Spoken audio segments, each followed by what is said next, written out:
Imagine you're an IT administrator for a major university. You get a totally routine request: delete a single student record because they transferred to another school. No big deal, right? You find their name, you hit delete, and boom. Suddenly, an entire college course, the room assignment, the instructor details, the schedule, literally vanishes from the system.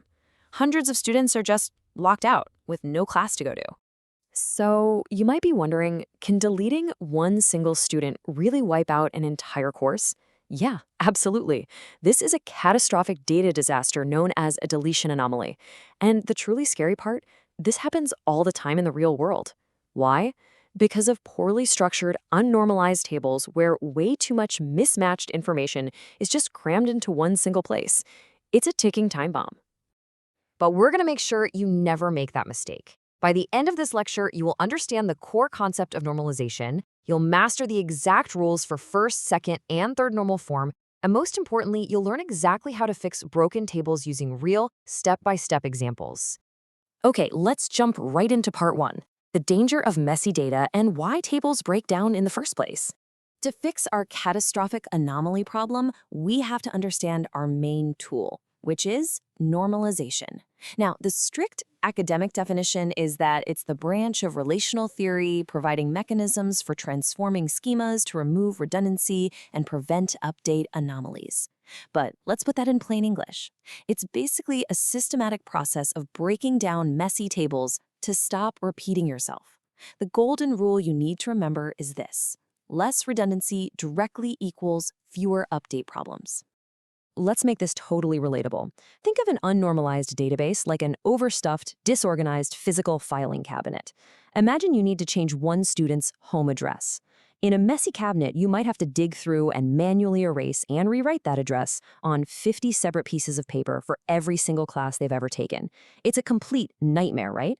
Normalization organizes this cabinet so you only ever have to update that address on one single piece of paper. The whole system just updates perfectly. So, how do we actually build this? Well, we level up one step at a time.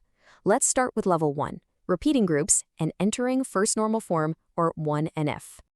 Take a look at the student grade report data. We've got student 101, Jane Doe, but check out the course number and course name columns. We have multiple courses, CS 101 and Math 200, just crammed into her single row.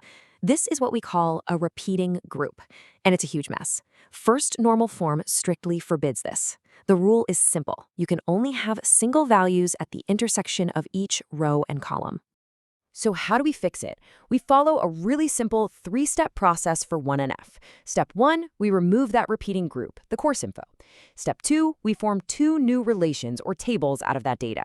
And step 3, we create a new composite primary key to make sure we can uniquely identify every single new row. And here's the result. By splitting the data into a new student course table, look at Jane Doe now. Student 101 has separate distinct rows for CS 101 and Math 200. We finally have single values at every intersection. Boom, we've officially reached first normal form. But hold on a second, let's do a quick reality check. Why are there still update anomalies in this system? Think about it. If we wanted to add a brand new course to our catalog, let's say advanced robotics, but no student has enrolled in it yet, we literally can't add it.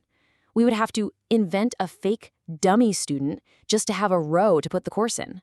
That's an insertion anomaly, which means our work isn't done yet. To solve these lingering insertion and deletion anomalies, we gotta upgrade.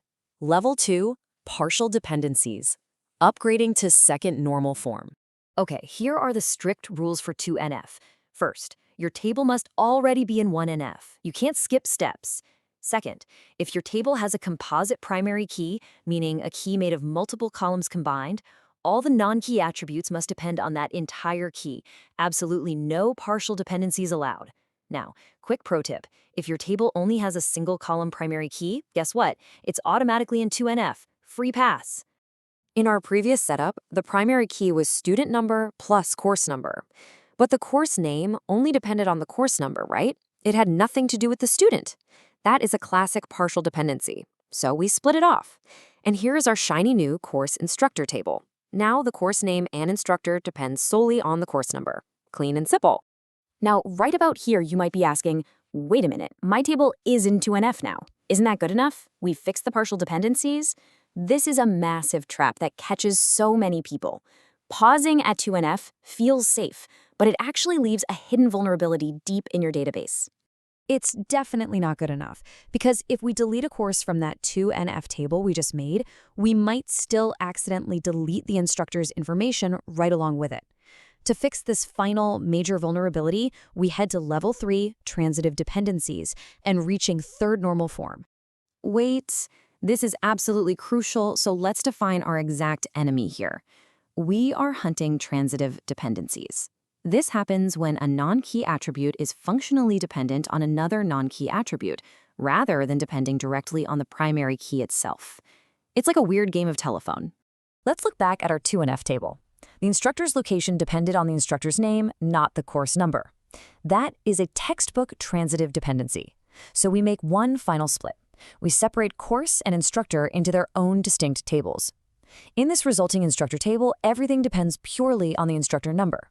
By breaking this out, we've destroyed the transitive dependency and theoretically ended our anomalies for good. Now, for most day-to-day database design, 3NF is exactly where you want to be. You can stop there. But occasionally, you hit a special edge case. Enter the boss level, BCNF, or Boyce-Codd Normal Form. BCNF kicks in when a table has more than one candidate key, which can cause anomalies even if you are technically in 3NF. This student major advisor data presents a really tricky scenario. Here are the business rules. A student can major in several subjects. For each major, a student has one specific advisor, and each advisor only advises one major. These rules create a nasty dependency clash. On one side, our candidate key is student ID plus major. Together, they determine who the advisor is. But look at the determinant on the other side. The advisor actually determines the major. The core BCNF rule states that every determinant absolutely must be a candidate key, but advisor alone is not a candidate key here. See the problem? So how do we defeat the BCNF boss? We do what we do best. Break it down again. Step 1, we recognize that the advisor determines the major. Step 2, we pull that out into a brand new advisor_major table. And step 3, we create a new student_advisor table. By doing this, we guarantee every determinant is a candidate key. Our database is finally truly bulletproof. All right, we have covered a ton of ground today, moving from messy, dangerous data all the way up to bulletproof BCNF structures. Let's wrap this up with our summary and final thoughts. Here is your ultimate normalization cheat sheet. Take a mental snapshot of this. 1NF, eliminate repeating groups so every cell has a single value. 2NF, remove partial dependencies by ensuring everything relies on the whole key. 3NF, destroy transitive dependencies. And finally, BCNF, ensure every determinant is a candidate key. Every single level systematically levels up your data integrity. So, the absolutely crucial point to take away from this lecture is this. Database design isn't just about finding a place to dump your data, it's about structuring your data so it inherently protects itself. I want you to look at your own projects right now. Is your database truly normalized, or is a catastrophic deletion anomaly just waiting to strike when you least expect it? Think about that. And to see how we take these perfectly normalized tables and actually build them out, make sure you watch our next explainer on the database development process.